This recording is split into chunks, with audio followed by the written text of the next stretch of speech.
سیاسی اسیران کی رہائی۔ تحریک انصاف کے سربراہ عمران خان اور ان کی اہلیہ کے خلاف جھوٹے مقدمات میں سنائی جانے والی سزاؤں اور عمران خان سے اڈیانہ جیل کے باہر ملاقات کے منتظر ان کی بہنوں سے روا رکھے جانے والی ناروا سلوک اور ملاقات نہ کروائے جانے کی بھرپور مذمت کرتے ہیں۔ تحریک تحفظ جانی پاکستان تمام جھوٹے اور من گڑت کیسز اور تمام سیاسی اسیران بشمول سابق وزیر اعظم عمران خان، ان کی اہلیہ محترمہ بشرا be be, Shah Mahmood Qureshi, senator Ejaz Chaudhry, doctor Yasmin Rashid, عمر سرفراز چیمہ، میاں محمود الرشید، صاحبزادہ حامد رضا، حسان نیازی،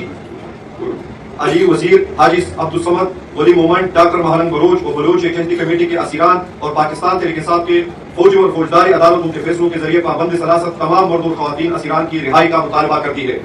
انسانی حقوق کی پاسداری کرنے کی تنبیہ کے ساتھ ساتھ تحریک تحفظ جانی پاکستان عمران خان سے ملاقاتوں پر عائد پابندی ہٹانے کا مطالبہ بھی کرتی ہے۔ مزید برآں قومی کانفرنس کے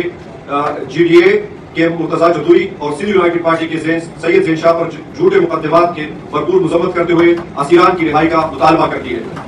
نمبر 4، تنقید